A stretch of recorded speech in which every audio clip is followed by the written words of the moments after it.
তো আমাদের হচ্ছে লাস্ট ভিডিওটা হচ্ছে শেষ হয়েছিল। এখন আমাদের হচ্ছে পার্ট টু। ওকে, এখন আমাদের হচ্ছে পার্ট টুতে আমরা, তো আসলে আমরা পার্ট টুতে যে পার্টগুলো আছে সেগুলো আমরা দেখি। দেখো, এখানে হচ্ছে আমাদের হচ্ছে কৌটা জাতকরণ বা হচ্ছে ক্যানিং এর মূলনীতি। এখন আগে বলি যে যে হচ্ছে মানে একদমই অ্যাভারেজ, হ্যাঁ, মানে একদম অ্যাভারেজ চেয়েও নিচে, ও কি করবে? ও এই সবগুলো পড়বে, এগুলো সব পড়বে, ঠিক আছে, এগুলো সব পড়বে। বাট ভাই, এগুলা লাগবে না, ঠিক আছে, এগুলা পড়বা তো তোমার মাথাটা যাবে। কারণ আমি তোমাকে একটা সিম্পল হিসাব দিই। দেখো, কেমিস্ট্রি অধ্যায় আছে মোট 10টা, এবং কেমিস্ট্রির 10টা অধ্যায়ের মধ্যে দুইটা পার্ট, তাই না? 5টা অধ্যায় ফার্স্ট পার্ট, ফার্স্ট, আর 5টা অধ্যায় সেকেন্ড পার্ট, তাই না? এবং প্রতিটা অধ্যায় থেকে যদি দুটা করে কোশ্চেনও হয়, হ্যাঁ, 20টা কোশ্চেনের, তাহলে কর্মক্ষী রসায়ন থেকে পড়ে দুটা। এখন তুমি এমন আজে বাজে ইনফো যদি পড়ো যেগুলো তোমার কখনো লাগবে না, তাইলে কে মারা খাবে বলো? তাইলে আমাদেরকে আজে বাজে ইনফো মাথায় নেওয়া যাবে না, দরকার নেই পড়ার। হাইয়েস্ট একবার রিডিং পড়তে পারো মানসিক শান্তির জন্য। বাট তোমার হচ্ছে মেইন কাজ হবে যেগুলা মূল জিনিস, যেগুলা থেকে আসলেই কোশ্চেন আসে, সেগুলাই ফোকাস দেওয়া, ঠিক আছে? কারণ সব অধ্যায় থেকে কোশ্চেন হবে, একটা অধ্যায় থেকে কখনো সব কোশ্চেন হবে না, তাই না? এটা যদি বুঝে যাও তাইলে চলো আগানো যাক। তাইলে কোথায় এখন লাগবে আমাদের, সেখানে যাই। দেখো, এই জায়গায় আমাদের কি কি লাগবে তোমাকে কোশ্চেনগুলো বলে দিই, তুমি বোঝার চেষ্টা করো, ঠিক আছে? দেখো, ক্যানিং এর প্রসেস, ঠিক আছে? ক্যানিং এর প্রসেসের মধ্যে আমাদের যে জিনিসগুলো লাগবে, যে ক্যানিং এর প্রসেসের কয়েকটা ধাপ আছে এবং স্তর আছে। তো এখানে আমাদের কি কোশ্চেন আসে, যেরকম সিদ্ধ করার ইংলিশ নাম কি? ব্লাঞ্চিং, এটা আসে। এরপর যদি বলি যে কিসের মাধ্যমে বায়ু শূন্যকরণ এবং বায়ু রোধীকরণ করা হয়, এটা হচ্ছে আমাদের এক্সস্টিং। তাহলে এক্সস্টিং কাকে বলে, এই যেটা, কথা বুঝছো কিনা? আচ্ছা, তারপরে আসো, যে নির্বীজকরণকে কি বলা হয়? রিটোর্টিং বলে। তাহলে এটা হচ্ছে কোশ্চেন, কথা বুঝছো কি? অথবা এরকম কোশ্চেন আসবে যে এক্সস্টিং, ব্লাঞ্চিং, রিটোর্টিং এগুলা কোন প্রসেসের সাথে যুক্ত? এই যে কৌটাজাতকরণ বা ক্যানিং প্রসেস, বুঝছো কি? তাহলে কোন কোন কোশ্চেনগুলো আসবে আমি তোমাকে বলে দিলাম। আসো এরপর নিচে যাই, দরকার নেই এগুলা। আচ্ছা, এখানে না, এখানে দরকার নেই। এই যে নিচে আসলাম, হ্যাঁ। দেখো, ক্যানিং তরল যোগ করা, এখানে কি কি লাগে, বাট তাও এটা অতটা গুরুত্বপূর্ণ না। বাট তাও বলি, যেরকম যে ক্যানিং তরলের ক্ষেত্রে 30 থেকে 40% চিনির দ্রবণ, এটা লাগে, যে কতটুকু চিনির দ্রবণ ইউজ করি। আর মাছ মাংসের ক্ষেত্রে একটু ডিফারেন্ট, মাছ মাংস এবং সবজি, এটা হচ্ছে 7 থেকে 15% সোডিয়াম ক্লোরাইড বা হচ্ছে খাওয়ার লবণটা, ঠিক আছে? এবং এখানে আমাদের মনে রাখবো, এবং যা পাবো আমরা সবকিছুতে দেখবা সাইট্রিক অ্যাসিড আছে, কথা বুঝছো কি? সবগুলাতেই সাইট্রিক অ্যাসিড আছে, কি আছে? সাইট্রিক অ্যাসিড আছে। আর হলো, এগুলো তো পড়ে আসছি অ্যান্টিমাইক্রোবিয়ালে, তাই না? এই যে নাইট্রেট লবণগুলা, সোডিয়াম বেনজয়েট, এগুলা। আচ্ছা, ওটা কোনো ব্যাপার না। আমরা একটু আগেই আমি তোমাকে চার্টে দেখাইছি যে যে বায়ু, অক্সিজেন এগুলা বের করে দেওয়ার প্রক্রিয়াকে কি বলে? এক্সস্টিং, কথা বুঝছো? এটাই ডিরেক্টলি আসবে, যে সংজ্ঞা দিয়ে বলবে যে বায়ু বের করাকে কি বলে? এক্সস্টিং বলে। ওকে, আচ্ছা আসো। আচ্ছা, এরপর দেখো আমাদের এক্সস্টিং বা সিলিং করার কয়টা পদ্ধতি আছে? দুটা পদ্ধতি আছে। কয়টা? দুটা। একটা হচ্ছে পানি স্ফুটন, একটা চাপ। তো পানি স্ফুটনের ক্ষেত্রে আমাদের কিছু পড়তে হবে, যেমন এই পানি স্ফুটনে তাপ প্রয়োগে কতটুকু তাপ দিতে হয়? 180 ডিগ্রি ফারেনহাইট থেকে 212 ডিগ্রি ফারেনহাইট, অর্থাৎ 82 থেকে 100 ডিগ্রি সেলসিয়াস, এটুকু লাগবে। আচ্ছা, এখান থেকে কিরকম কোশ্চেন আসবে ভাইয়া? দেখো, তোমাকে হয় হচ্ছে এটা অপশন তুলে দিবে, সেলসিয়াসের জায়গায় ফারেনহাইট বসাই দিবে, ফারেনহাইটের জায়গায় সেলসিয়াস বসাই দিবে। এরকম করে মোট 4টা অপশন ইজিলি বানানো যায়, কথা বুঝছো কি? তাহলে এখান থেকে এই কোশ্চেনটা আসবে। ওকে, আচ্ছা, এরপর নিচে আসো, যে কয় মিনিট লাগে? 30 মিনিট, এবং কত ডিগ্রি সেলসিয়াস? 100 degree Celsius. কিসে? রিটোর্টিং এ। কিসে? রিটোর্টিং এ, বারবার বলছি, রিটোর্টিং এ, কথা বুঝছো কি? মানে এগুলা গুলাই ফেলো না, পারলে আলাদা করে একটা পেজে লিখে নিয়ে এই জিনিসগুলো, যেগুলো শুধু বলছি ইম্পর্টেন্ট, শুধু সেই জিনিসগুলো নিজের চোখের মধ্যে রাখতে পারো, কথা বুঝছো কি? আচ্ছা, আসো এরপরে আসো, দরকার নেই, কিচ্ছু দরকার নেই এখান থেকে। আচ্ছা, দেখো এখান থেকে, যে ফুড লেকার, ফুড লেকার বলতে আমরা কি বুঝি? ওই যে ফুডের মধ্যে দেয় না কিছু, মানে সেন্ট হওয়ার জন্য, তারপর হচ্ছে কালার হওয়ার জন্য। তো এগুলাতে কোনগুলো ইউজ করে, যেরকম যে ফেনোলিক, ইপক্সি অথবা ভিনাইল রেজিন, জাস্ট মনে রাখলা যে কোথায় ইউজ করে, কোথায়? ফুড লেকারে, ঠিক আছে? ওকে, এটুকু, আর কিন্তু লাগার মতো না। আর হচ্ছে আরেকটা লাইন আছে, এই লাইনটা একটু দিতে হবে গুরুত্ব। এটা হচ্ছে এই যেটা, পলিবিউটাডাইনস এবং ডাইফেনলিক রেজিন ফুড লেকার হিসেবে অধিক ব্যবহৃত। তাহলে এগুলা দিয়ে বলতে পারে কোনগুলা অধিক ব্যবহৃত, বুঝছো কিনা? এটুকু আর কি মাথায় রাখলা। আসো, এরপরে দেখো আমাদের দেশের যে ফলগুলা, এগুলা কিভাবে কোটাচাঁদ করবো, হ্যান ত্যান। আমাদের দেখো সবকিছুতে আমি বারবার বলছি সাইট্রিক অ্যাসিড এবং 30 থেকে 40% চিনির দ্রবণ, পাইতিছো? দেখো, এই যে 30 থেকে 40% চিনির দ্রবণ, আবার সাইট্রিক অ্যাসিড, দেখছো কোথায় এক্সেপশন আছে সেটাও দেখাই দিচ্ছে, এই যে সেম জিনিস, দেখছো সাইট্রিক অ্যাসিড। আচ্ছা, এই যে দেখো এই জায়গাটায় এটা আমাদের পেয়ারা। দেখো পেয়ারাতে কি কি ইউজ হয়, সাইট্রিক অ্যাসিড তো আছেই, সাথে হচ্ছে দেখো স্করবিক অ্যাসিড বা স্করবিক অ্যাসিডের আরেক নাম হচ্ছে ভিটামিন সি। কথা বুঝছো কিনা, ওই যে আমরা পড়ে আসলাম আগের দিন যে অ্যান্টিঅক্সিডেন্ট ভিটামিন সি। আর এইখানে একটু ডিফারেন্ট যে 10% চিনির দ্রবণ এবং 0.06% সাইট্রিক অ্যাসিড, অন্যগুলো দেখো কত ছিল, অন্যগুলো 0.25%, বুঝছো কি, তাহলে এটা হচ্ছে এক্সেপশন। বাট আমি বলবো এটাও এতটা গুরুত্বপূর্ণ না, এখান থেকে কোশ্চেন আসার চান্স কিন্তু নাই, বাট তাও পড়া উচিত, পড়া উচিত। আচ্ছা, আবার সব সেম ভাই, এই দেখো আবার ওই 40% ইয়া, আবার সাইট্রিক অ্যাসিড। ওকে, আমি কিন্তু ভাই দেখো এগুলা কিন্তু পড়াইতেছি না, এগুলো দরকার নাই, কারণ এসব দেখলে তোমার উল্টা মেজাজে হচ্ছে আজেরা জিনিস ঢুকবে, মাথা তো একটা তাই না, কতগুলো ইনফরমেশন রাখবো তুমি। আচ্ছা, এখান থেকেও লাগবে না তেমন কিছু, ভুট্টা একটু ডিফারেন্ট যে 2% পানি, লবণ এবং হচ্ছে 5% চিনি দ্রবণ, ইম্পর্টেন্ট না। ওকে, অতটা ইম্পর্টেন্ট না। আসো, ওকে, এরপর হচ্ছে মটরশুঁটি। মটরশুঁটি ইম্পর্টেন্ট না, 2% লবণ আর 5% চিনি, ক্যানিং তরল তৈরি করে কিসের ক্ষেত্রে, এই মটর, সিদ্ধ মটর। আচ্ছা হোক, এটাও ইম্পর্টেন্ট না, এটা তো ইম্পর্টেন্ট না। আচ্ছা, এখান থেকে এখান থেকে একটা কোশ্চেন আসবে, কিরকম, যে এটা তো মাছ তাই না, এটা তো মাছ, তা আমরা মাছ তো খাই, মাছে কোনটার উপাদান সবচেয়ে বেশি, এই যে প্রোটিন। এটা সবাই পারবে, সমস্যা নাই। আচ্ছা, এরপর আসো, এই যে এই জায়গাটা ভেরি ভেরি ইম্পর্টেন্ট, কথা বুঝছো কি না, খুবই ইম্পর্টেন্ট। ওকে, এখান থেকে কি কোশ্চেন আসবে দেখো, মাছ আমরা যে ইয়া করি সেটার মধ্যে কৌটাতে আমরা কিসের প্রলেপ দিই, এটা হচ্ছে জিঙ্ক অক্সাইডের প্রলেপ, কথা বুঝছো। আর জিঙ্ক অক্সাইডের প্রলেপ দিলেও এখানে আমাদের দুটো অ্যামাইনো অ্যাসিড থাকে যেগুলোর মধ্যে সালফারের সাথে যুক্ত হয়, কি কি, একটা হচ্ছে সিস্টিন, একটা হচ্ছে মিথিওনিন, এই দুটো অ্যামাইনো অ্যাসিড কিসে থাকে, এই আমাদের মাছের ইয়াতে। আচ্ছা, এগুলো দুটোই কিন্তু সালফার আছে, এই দুটাতেই, এই সিস্টিন মিথিওনিন দুটাতেই কি আছে, সালফার আছে, বুঝছো। এবং এটা জিঙ্ক অক্সাইডের সাথে বিক্রিয়া করলে কি উৎপন্ন করে, এই যে জিঙ্ক সালফেট উৎপন্ন করে, যার রং হলো সাদা, এবং মাছের বর্ণ উজ্জ্বল করে এই জিঙ্ক অক্সাইড, এই জিঙ্ক অক্সাইডই হচ্ছে মাছের বর্ণ উজ্জ্বল করে।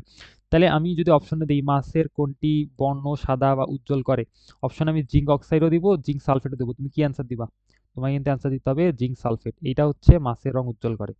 আর প্রলেপ দেয় হচ্ছে এটার, কথা বুঝছো, মানে উল্টাপাল্টা করিও না এই জায়গাটায়। ওকে, আচ্ছা, আর এইটুকু তো আমরা আগেই পড়ে এসেছি, 2% সোডিয়াম ক্লোরাইড আর হচ্ছে 2% চিনির দ্রবণ কোথায় দেয়, এই যে মাছ মাংস হ্যান ত্যান, তাই না, ইজিলি পারা যাবে। ওকে, আসো, এরপর হচ্ছে মাছের কৌটাজাত। ভাই মাছের কৌটাজাত এখানে এগুলা কেন যে দাগাইছে জানি না, এগুলো হাসার মতো না, যাই হোক, তাই আমি রিডিং পড়ো যে দাগানো লাইন, ঠিক আছে। এই যে ওই সেম জিনিস ভাই, দেখো যে 2% খাদ্য লবণ এবং 2% চিনির দ্রবণ, কারণ মাছ মাংস দূরে কিন্তু সেম সেম কোয়ালিটি, তাই না। ওকে, আসো নিচে আসো, পড়তে হবে না এগুলো কিছু। হ্যাঁ, আমাদের এখন আমরা ইম্পর্টেন্ট টপিকে ঢুকতেছি। ওকে, দেখো সাসপেনশন এবং কোয়াগুলেশন। আচ্ছা, তাহলে আমরা জানি যে দ্রবণ মেইনলি হচ্ছে দুই প্রকারের হয়, এটা হচ্ছে এক, এটা হচ্ছে দুই। কি কি, একটা হচ্ছে সমসত্তীয়, একটা হচ্ছে অসমসত্তীয়। আচ্ছা ভাই, সমসত্ত্ব কি, ভাই তুমি শরবত খাও নাই, একদম কি বলে আমাদের যে গ্লাসের মধ্যে একদম মিশে যায়, একদম মিশে যায়, মনেই হয় না যে ওখানে চিনি তারপর স্যালাইন এগুলো আছে, তাই না, এটা কি বলছি সমসত্ব। আবার ভাইয়া তুমি আটা ময়দা গুলাইছো না, কি বলে রুটি বানাইতে যায়, দেখবা যে ময়দাগুলো এরকম করে স্তর হয়ে যায়, এটাকে আমরা বলতেছি অসমসত্ব বা ঘোলাটে, কথা বুঝছো। তাহলে আমাদের উদাহরণটা লাগবে এখান থেকে, যে সোডিয়াম ক্লোরাইডের পানির দ্রবণ হচ্ছে কি সমসত্ত্বীয় মিশ্রণ বা স্বচ্ছ মিশ্রণ, আর অসমসত্ত্বীয় মিশ্রণ কোনটা, এই যে পানি বালি, তারপর হচ্ছে অ্যালুমিনিয়াম ক্লোরাইড ও পানি মিশ্রণ, মানে যেগুলো ওই যে স্তর হয়ে যায় এরকম করে, তাই না, এরকম করে স্তর হয়ে যায়। ওকে, আচ্ছা, আমরা এখান থেকে কিছু পড়বো না, আমরা পড়বো এই চারটা, এই চারটা খুবই সোজা এবং এটা মনে রাখা আরো সোজা, বাট আমরা হচ্ছে জায়গাগুলা বুঝতে পারি না যে আসলে কোন জায়গাটায় আমাদের উত্তর দিতে হবে। দেখো খুব ভালো করে মনোযোগ দাও, কারণ এই জায়গাতেই কোশ্চেন আসে। ওকে, খুব ভালো করে মনোযোগ দাও, মাথা ক্লিয়ার করো। দেখো, দ্রবণ, কলওয়েড এবং সাসপেনশন, তিনটা জিনিস, বুঝছো, তিনটা জিনিস। আচ্ছা, তিনটা জিনিস এখন কি কি, আমরা সিরিয়ালটা মনে রাখবো। দেখো এবং আমরা একটা একটা জিনিস তোমাকে বলে রাখি, যে আমরা টার্গেট করব যে এক্সেপশন জিনিসগুলোকে ফাইন্ড আউট করতে, কথা বুঝছো। এক্সেপশন বলতে কি, দেখো প্রথমত ভৌত অবস্থায় আমরা যাই, দেখো ভৌত অবস্থা তিনটারই ক্ষেত্রে এইটাতে শুধু ডিফারেন্ট যে দ্রবণে সমসত্ব হয়, স্বচ্ছ হয়, বাকিগুলো দেখো দূরে কিন্তু আলাদা। তাহলে আমি জাস্ট এই যে এই বক্সটা মনে রাখবো যে দ্রবণের ক্ষেত্রে সমসত্ব হয় এবং স্বচ্ছ হয়, এটার বিপরীতগুলোই তো এই দুটা। কথা বুঝছো কিনা? ওকে। আর ভাইয়া এই পুরাটাই লাগবে, এটার পুরাটাই লাগবে, ঠিক আছে? তোমাকে অপশনে তুলে দিবে যে দ্রবণের ক্ষেত্রে কণার ব্যাস কতটুকু। দেখো, দ্রবণের ক্ষেত্রে কণার ব্যাস 0.1 ন্যানোমিটার থেকে 2 ন্যানোমিটার। ফির কলয়েডেরটা কি, 2 থেকে শুরু কিন্তু 500-র মধ্যে। আর সাসপেনশন কি ভাইয়া, 500-র বেশি, 500-র বেশি। তাহলে আমাকে এই এই পুরাটা লাগতেছে, ঠিক আছে? আচ্ছা, পুরাটা লাগতেছে। এরপর আসো এই জায়গাটা। দেখো, দ্রবণ আমরা কিন্তু দেখতে পাই না, ওই যে বললাম শরবত কি আমরা দেখতে পাই ভাই? না, আমরা শরবত দেখতে পাই না। আচ্ছা, তারপর দেখো সাসপেনশন, ওই যে আটা ময়দা, ভাই দেখতে পাই? হ্যাঁ দেখতে পারি। তাহলে তো পাওয়া গেল। আর এইটাকে আমরা ভেরি ভেরি ইম্পর্টেন্ট দিয়ে মনে রাখবো যে কলয়েডে হচ্ছে আল্ট্রা মাইক্রোস্কোপ দিয়ে দেখতে হয়। কোন মাইক্রোস্কোপ? Ultra microscope. কোন মাইক্রোস্কোপ? আল্ট্রা মাইক্রোস্কোপ, ঠিক আছে? তাহলে আমি কলয়েডে একটা স্টার দিলাম, আচ্ছা দুটা স্টার দিলাম, কেন দিলাম? দেখো,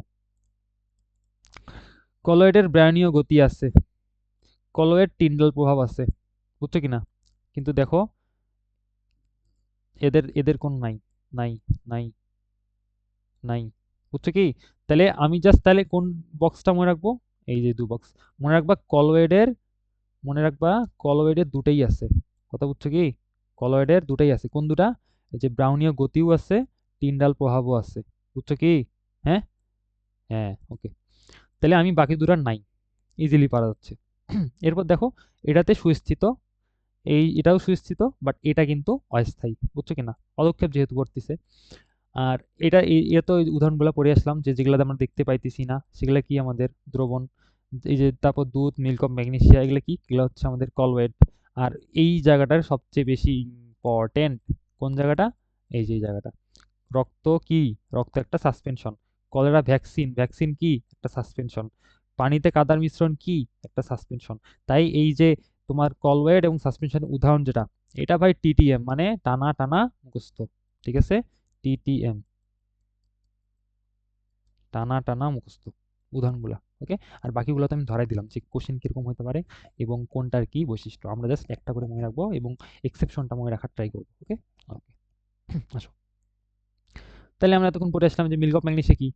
মিল্ক অফ ম্যাগনেসিয়া এই যেখানে বললাম কি, কলওয়েট, তাই না? আচ্ছা, মিল্ক অফ লাইন, তাহলে আমাদের এখান থেকে কি কোশ্চেন আসবে ভাই? আচ্ছা দেখো, মিল্ক অফ ম্যাগনেসিয়া কোনটি, নিচের কোনটি? এই এই যে এটা অপশনে দেওয়া থাকবে, সাথে দেখো এটাও দিয়ে রাখি দেবে। এটা কি ভাই? এটা milk of lime, milk of lime. তাহলে নিচের কোনটি মিল্ক অফ লাইম, নিচের কোনটি মিল্ক অফ ম্যাগনেসিয়া, এভাবে আসবে। এবং আমরা একটু আগে পড়ে আসলাম কলয়েডের ধর্ম আছে কোনটা কোনটা, এই যে ব্রাউনীয় গতি আছে এবং টিন্ডাল প্রভাব আছে, তাই না? আর বাকি দুটা কোনটা কোনটা? আমাদের হচ্ছে এই যে দ্রবণ এবং সাসপেনশন, দুটারই কিন্তু নাই, নাই, হ্যাঁ, তাই না? ওকে, ভেরি গুড। আসো নিচে আসো। এখানে পড়ার মতো কিছু নাই, জাস্ট এমনি রিডিং করবা, হ্যাঁ, দাগান অনলাইন রিডিং করবা, কিছু নাই, ওকে? আর টিন্ডাল প্রভাব কে আবিষ্কার করেন? বিজ্ঞানী টিন্ডাল। কথা বুঝছো কি? ওকে, আসো। আমাদের এই জায়গাটা খুব ভালো করে করতে হবে। কেন করতে হবে? দেখো, স্পর্শ পদ্ধতিতে আমরা কি উৎপন্ন করি? Sulphuric acid. কি কি ব্যবহৃত করি? সালফার ডাইঅক্সাইড এবং অক্সিজেন। এবং এখানে কোন কোন প্রভাবক আছে? এই যে ভ্যানাডিয়াম পেন্টঅক্সাইড বা প্লাটিনাম, ঠিক আছে? এটুকু লাগবে মনে রাখা। এবং দেখো আমাদের কোন বিজ্ঞানী আল্ট্রা মাইক্রোস্কোপ আবিষ্কার করে? আল্ট্রা মাইক্রোস্কোপ, আল্ট্রা মাইক্রোস্কোপ কে আবিষ্কার করেন? জিগমুন্ডি। কে? জিগমুন্ডি। তোমাদের কাছে একটা কোয়েশ্চেন করলাম যে এখানে তো বলছে আল্ট্রা মাইক্রোস্কোপ, তাই না? মাইক্রোস্কোপ কে আবিষ্কার করেন? এটা কমেন্টে একটু বলবা, ওকে? আচ্ছা, তাহলে এই জায়গা থেকে এটুকু লাগবে আমাদের, খুব ভালো করে পড়বা এই জায়গাটা, ওকে? ওকে, আসো নিচে আসো। আচ্ছা, এখান থেকে এই সংজ্ঞাটা লাগবে, পেপটাইজেশন পদ্ধতিকে কাকে বলে? এটা হচ্ছে যে কলয়েড কণায় পরিণত করার যে পদ্ধতি তাকে বলে পেপটাইজেশন, ওকে? এটা একটা অনুশীলনী কোশ্চেন, পড়ে দিলাম। আচ্ছা, তারপর এখানে যে উদাহরণগুলো পড়বা, হেডলাইনটা যে ফেরিক হাইড্রোসাল সল্ট প্রস্তুতি, এটা কি? এগুলা সবগুলা হচ্ছে আমাদের এই যে কলয়েড মানে পেপটাইজেশন পদ্ধতি, কি? পেপটাইজেশন পদ্ধতি। আচ্ছা ঠিক আছে, তাহলে এগুলা হেডলাইনগুলো পড়বা, হেডলাইনগুলো পড়বা, জাস্ট হেডলাইন, ওকে? আসো, আসো, এরপর এখান থেকে লাগবে না, জাস্ট এই যে স্টারগুলো আছে না, একটু একটু লাইনগুলো পড়বা, জাস্ট জাস্ট লাইনগুলো পড়বা, ওকে? ওকে, আসো। এগুলা এতটা ইম্পর্টেন্ট না, জাস্ট রিডিং দিবা, ইম্পর্টেন্ট না, ওকে? আসো, এই চারটা ইম্পর্টেন্ট, এটা যদিও আমি আরেকটা আলাদা ভিডিওতে বলবো, হ্যাঁ, তো আমি ওই ভিডিওটাতে ভালো করে বলবো, বুঝছো? এই জায়গায় আমি এই জিনিসটা স্কিপ করলাম, ওটা আলাদা করে একটা ভিডিও আমি আপলোড দেবো, ঠিক আছে? আমার চ্যানেলেই পেয়ে যাবা। এটা পাবা হচ্ছে কনফিউশন, একটা প্লেলিস্ট আমি রাখছি কনফিউশন, হ্যাঁ, কনফিউশন নামে একটা প্লেলিস্ট আছে চ্যানেলে, যেই প্লেলিস্টে অন্যান্য যত কনফিউশনগুলো আছে এবং যেগুলো থেকে আমরা আসলে কোচিংয়ের পরীক্ষায় বিশেষত ভুলগুলো করি, মেডিকেলও আসে, তো ওগুলো আমি আলাদা করে একটা প্লেলিস্টে রাখি দিচ্ছি চ্যানেলে। ওখানে গেলে তুমি সবগুলো একসাথে পেয়ে যাবা। তো এটাও ওই টপিকের মধ্যেই পড়ে, তো যার কারণে আমি এটা এখানে পড়াইলাম না। ওকে, বুঝছো? আসো আসো এখানে আমার এই জিনিসগুলো অবশ্যই করতে হবে, কথা বুঝছো? যে সাসপেনশন কোথায় কোথায় ইউজ হয়, এবং এটা ডিরেক্টলি কোশ্চেন আসছে, এবং এবার আমাদের মেডিকেল পরীক্ষা তো এটা আসছে। ওকে, দেখো, সাসপেনশনে ওষুধের কার্যকারিতা বজায় থাকে, জাস্ট যে জায়গাগুলো হাইলাইট করছি সেগুলো মুছতে পারবা। তারপর তিক্ত দূর দূর করে, তিক্ত কিন্তু আনে না, দূর করে। তারপর দেখো, এই যে কলেরা ভ্যাকসিন কি একটা হচ্ছে সাসপেনশন, বাট সবচেয়ে বেশি ইম্পর্টেন্ট হচ্ছে লাস্টের লাইনটা। কোনটা? এই যে এটা, অন্ত্রের ইন্টেস্টাইন বা অন্ত্রের ইমেজিংয়ে কি ইউজ করি আমরা? বেরিয়াম সালফেটের সাসপেনশন। বুঝছো কি? তাহলে এখানে 3টা এমসিকিউ আছে কিন্তু, যে কোথায় ইউজ হয় সাসপেনশন, বেরিয়াম সালফেট, সেটা ইউজ হয় কোথায়? ইমেজিংয়ে। কিসের ইমেজিংয়ে? অন্ত্রের ইমেজিংয়ে। বুঝছো কি না? তাহলে এই জায়গাটা কিন্তু খুব ভালো করে করবা, ভেরি ভেরি ইম্পর্টেন্ট। ওকে, আচ্ছা, এবার হচ্ছে আমরা পুরো কোয়াগুলেশন বা কার হচ্ছে ক্ষমতা বেশি। মনে রাখবা, যার যত বেশি চার্জ, এই যেমন 3 সবচেয়ে বেশি, তারপর 2, তারপর 1। তাহলে দেখো এখানেও সেম, এই যে 3, 2, 2, তাহলে আমাদের এই ক্রমটা মনে রাখতে হবে। বুঝছো কি? মানে যার চার্জ যত বেশি, তার ক্ষমতা তত বেশি। ওকে, তাহলে আমাদের ওটা মনে রাখতে হবে। আচ্ছা, এখানে আমাদের আর কি লাগবে ভাই? এই যে দেখো, combine effluent treatment plan, CTP, এই ফুল ফর্মটা মুখস্থ করবা, যদিও এখানে দাগায় দেয়নি, বাট আমি বলবো এটা মুখস্থ করো, এটা আসবে। ওকে, আচ্ছা, তারপর তারপর আমরা পড়বো দুধ। দুধ নিয়ে মানে মানে মানুষের এত বেশি ফ্যান্টাসি, তো এখান থেকে কোশ্চেন আসে। ওকে, এটা এটা ইম্পর্টেন্ট, এটা আসলে ইম্পর্টেন্ট। তাহলে আমাদের কি কি লাগবে পরে দিই, দেখো। দুধ আমাদের কোথা থেকে আসে? আমাদের ম্যামালারি গ্ল্যান্ড, ম্যামালারি গ্ল্যান্ড থেকে। এবং এটা আমাদের কোথা থেকে নিঃসৃত হয়? কোন হরমোনটা? এই যে আমরা ইয়াতে পড়ছি সমন্বয় অধ্যায়ে, পিটুইটারি গ্ল্যান্ড থেকে আমাদের আসে প্রোল্যাকটিন হরমোন। কি আসে? প্রোল্যাকটিন হরমোন আসে, যেটা দুধের নিঃসরণ ঘটায়। তাহলে আমাদের এখানে দুটো এমসিকিউ পাইলাম আমরা। আসো নিচে আসি। এখানে জাস্ট আমি বলবো, আমার সাথে সাথে বলো, 29, 39, 29, 39, 29, 39। তাহলে দুধের আপেক্ষিক গুরুত্ব কত? 1.0, 29, 1.0, 39, ঠিক আছে? এটা যদিও আমরা পড়ি 29, বাট আমি এখন মুখস্থ করার জন্য বলতেছি 29, 39, ঠিক আছে? আচ্ছা, দুধের আপেক্ষিক গুরুত্ব কি দিয়ে মাপা হয়? ল্যাক্টোমিটার দিয়ে মাপা হয়। কি দিয়ে মাপা হয়? ল্যাক্টোমিটার দিয়ে মাপা হয়। দুধের পিএইচ কত? 6.669, আমি এভাবে মুখস্থ করছি, 6.669, 6.669, 6.669, 6.669। ওকে, এভাবে দুধের পিএইচ মুখস্থ করে নাও। ওকে, আচ্ছা, এখান থেকে আরো কিছু লাগে, দেখো। দুধকে সংরক্ষণের জন্য কত তাপমাত্রা দরকার? অ্যান্সার হচ্ছে 10 ডিগ্রি সেলসিয়াস। কত? 10 ডিগ্রি সেলসিয়াস। হ্যাঁ, ওকে। এবং দুধকে কিভাবে আমরা রেফ্রিজারেটরে সংরক্ষণ করি, সেটার প্রক্রিয়ার নাম হচ্ছে মানে কোন দুধটা? এই যে পাস্তুরিত, ঠিক আছে? তাহলে এটা মনে রাখবা। আসো, এখান থেকে লাগবে সব, দুধের প্রধান উপাদান কোনটি? দুধের প্রধান উপাদান হচ্ছে পানি। কথা বুঝছো? এটা মুখস্থ করবা। আচ্ছা, এরপর আসো, এই জায়গাটাও আমাদের ইম্পর্টেন্ট এবং খুবই ইম্পর্টেন্ট। ওকে, দেখো, দুধের মধ্যে 3 শ্রেণীর প্রোটিন থাকে। একটাকে বলি ক্যাজিন, ল্যাকটালবুমিন এবং ল্যাক্টোগ্লোবিন। আমাদের কোষ রসায়নের পড়া, তাই না? যারা কোষ রসায়ন পড়ছো তারা এগুলা রিলেট করতেছো। আসো, দেখো, তাহলে হোয়ে প্রোটিন, তাই না? হোয়ে প্রোটিন, বা যেটাকে আমরা বলি কি, অ্যালবুমিন এবং ল্যাক্টোগ্লোবিন, এই দুটাকে একত্রে আমরা বলি হোয়ে প্রোটিন, তাই না? হোয়ে প্রোটিন। ওকে, তাহলে আমাদের কি কি আছে এখানে? দেখো, আমাদের ক্যাজিন আছে এবং হোয়ে প্রোটিন আছে। তাহলে আমাদের দুধে কোন কোন প্রোটিন থাকে? একটা হচ্ছে ক্যাজিন, একটা হচ্ছে হোয়ে প্রোটিন। এখন আমরা এটা নিয়ে পড়বো। তাহলে আমাদের দুধের প্রধান উপাদান হচ্ছে ক্যাজিন, মানে আসলে দুধের প্রধান প্রোটিন, তাই না? দুধের প্রধান প্রোটিন। আর যদি বলে হচ্ছে দুধের প্রধান উপাদান কি, তাহলে তো বুঝতেছই ভাইয়া যে দুধের প্রধান উপাদান হচ্ছে পানি। দুটো কিন্তু ডিফারেন্ট জিনিস, একটু ভালো করে চিন্তা করিও। ওকে, একটা হচ্ছে প্রধান প্রোটিন, আর একটা হচ্ছে প্রধান উপাদান, তাই না? ওকে, আচ্ছা, এরপর দেখো, আমরা ক্যাজিন নিয়ে পড়বো। ক্যাজিন, ঠিক আছে? ক্যাজিন হচ্ছে দেখো পানিতে অদ্রবণীয়, মাথায় একদম মুখস্থ করে ফেলবা। ক্যাজিন হচ্ছে অদ্রবণীয়। এবং ক্যাজিন কয় ধরনের হয় ভাইয়া? 4 ধরনের। এই যে যেহেতু 4টা অপশন পাইছি এখানে, তুলে দিব যদি আমি কোশ্চেন বানাই, তাই না? একটা হচ্ছে alpha S1, alpha S2, beta, আর হচ্ছে কাপ্পা, তাই না? একটু ডিফারেন্ট, তাই এটা ভালো করে মাথায় রাখবা। ওকে, এই জায়গাটা। আসো, এরপর আছে যে ল্যাকটোজ হচ্ছে একমাত্র ডাইস্যাকারাইড। তাহলে একমাত্র ডাইস্যাকারাইড কি? ল্যাকটোজ। কি? ডাইস্যাকারাইড হচ্ছে কি? ল্যাকটোজ। আচ্ছা, ল্যাকটোজ কি নিয়ে গঠিত? আমরা পড়ে এসেছি পরিপাক চ্যাপ্টারে, গ্লুকোজ এবং গ্যালাক্টোজ। আবার বলো, গ্লুকোজ, গ্যালাক্টোজ, গ্লুকোজ, গ্যালাক্টোজ। এটাও একটা মানে মনোস্যাকারাইড, এটাও একটা মনোস্যাকারাইড, দুটা মিলে তৈরি হয় ল্যাকটোজ। তাই ল্যাকটোজ হচ্ছে ডাইস্যাকারাইড। ওকে, পরিপাকের পর আমাদের আসো, এরপর এখান থেকে কি কোশ্চেন আসবে সব বলে দিই। দেখো, তাহলে দুধের মধ্যে থাকে পটাশিয়াম, ক্যালসিয়াম এবং ফসফরাস, এই তিনটা অধিক পরিমাণে থাকে, যেগুলো আমাদের ওই যে হাড্ডিটাকে শক্ত করে। এছাড়াও থাকে দেখো লোহা থাকে, কপার থাকে, বাট আমাদের এই যে এখানে আমরা তিনটা অপশন দেখতেছি, অন্য কিছু একটা ঢুকিয়ে দিলাম, ধরো অন্য কোনো একটা মৌল দিলাম, তাই না? ওকে, আসো, তাহলে কোন ভিটামিন হচ্ছে দুধে বেশি থাকে? Vitamin A. একদম মুখস্থ করো, একদম মুখস্থ, ঠিক আছে? আচ্ছা, তারপর কোশ্চেন আসে যে কোন কোন ভিটামিন কম থাকে? ভিটামিন ডি এবং ভিটামিন সি, এটাও কোশ্চেন একটা। এরপর আসে যে যখন দুধের পাস্তুকরণ ফোটানো হবে তখন কোন ভিটামিনটি নষ্ট হয়ে যায়? কোন ভিটামিনটি নষ্ট হয়ে যায়? এটা হচ্ছে ভিটামিন সি। কোন ভিটামিন? Vitamin C. ওকে, আচ্ছা, তাহলে এটা আমাদের মুখস্থ করতে হবে। আর হচ্ছে এখানে হচ্ছে শ্বেতকণিকাও থাকে কিছু, তাই না? ওই যে ডাব্লিউবিসি থাকে। আচ্ছা, আসো, এই চারটা মনে রাখা অনেক ইজি। কিভাবে? চলো আমি পড়াই দিই, আসো। দেখো, এটা আমরা যখন ছোট থাকি ভাইয়া, তখন অনেকেরই হলো আমরা কি খাই? এই যে ল্যাকটোজেন পাওয়া যায় আমাদের শপিং মলে, সেগুলো আমরা খাই, তাই না? তাহলে মানুষের ক্ষেত্রে সবচেয়ে বেশি থাকবে কি ভাই? এই যে ল্যাকটোজেন, বুঝছো কি না? ওকে, আসো এরপরটা দেখাই দিই। গরু, তাই না? গরু, দেখো গরুর শেষে একটা ডাব্লু আছে না ভাইয়া? আছে কি না? তাহলে গরুতে পানি সবচেয়ে বেশি, ডাব্লুতে ওয়াটার। দেখো অন্যগুলা মাপি, দেখো সবচেয়ে বেশি হচ্ছে এখানে। তাহলে গরুতে সবচেয়ে বেশি কি থাকে ভাইয়া? পানি থাকে, বুঝছো কি না? ওকে, এরপর আসো, আচ্ছা এটাতে কিছু নাই। আসো, মহিষ, মহিষ, তাই না? মহিষের ইংলিশটা কি ভাই? বাফেলো, তাই না? বাফেলো না? দেখো এফ আছে না ভাই? এফ, আসো, এফ তে কি হয় ভাইয়া? এফ তে ফ্যাট হয় ভাইয়া। তাহলে সবচেয়ে বেশি ফ্যাট কার? এই বাফেলো বা মহিষের, তাই না? আরেকটা কথা, যার সবচেয়ে বেশি ফ্যাট বেশি থাকবে তার কি ক্যালোরি মানটাও বেশি না? তাহলে মহিষের ক্যালোরির মানটাও বেশি, যেহেতু এর ফ্যাট বেশি, বুঝছো কি না? আচ্ছা, আসো, শিপ মানে ভেড়া, ওই যে ছোটতে পড়ছি ব্ল্যাক শিপ। তো এই যে শিপের শেষে দেখো পি আছে, তাই না? পিতে কি হয় ভাই?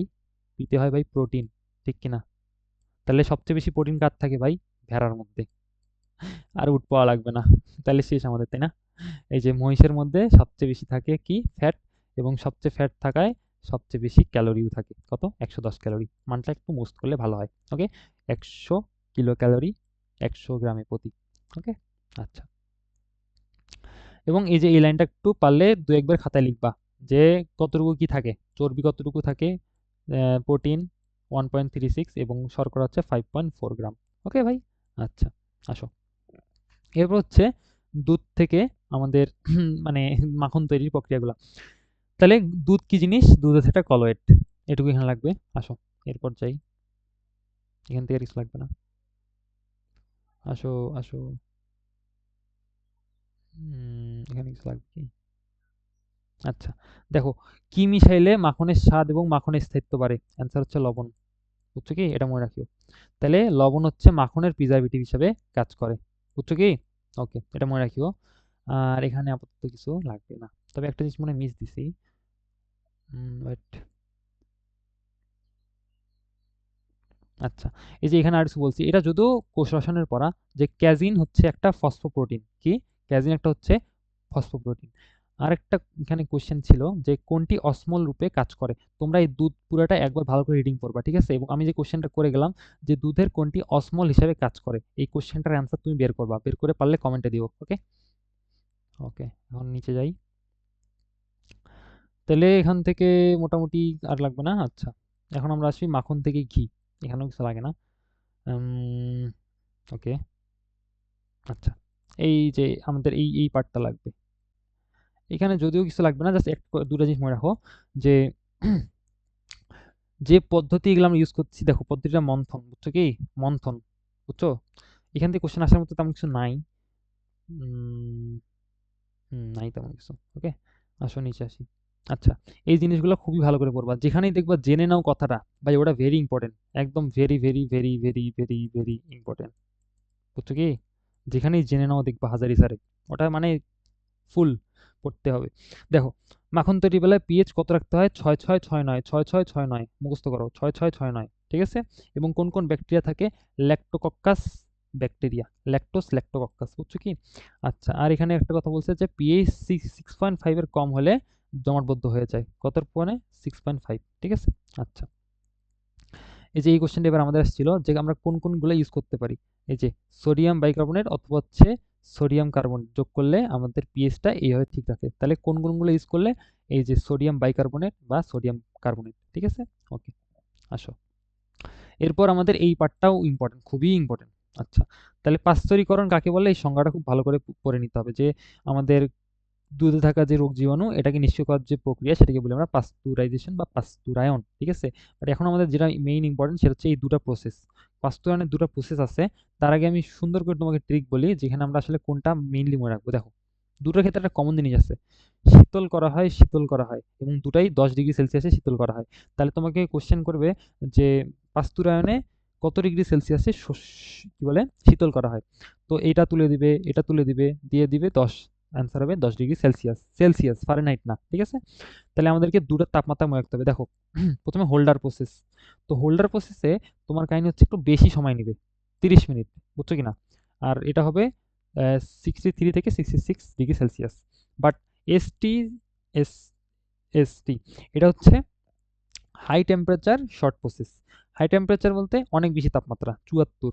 আর শর্ট টাইম বলতে মাত্র 15 সেকেন্ড। বাট দেখো দুটোর ক্ষেত্রে কিন্তু 10 ডিগ্রি সেলসিয়াসে শীতল করা হয়। তাহলে এই জিনিসটা তোমাকে একদম মনে রাখতে হবে, বুঝছো কিনা?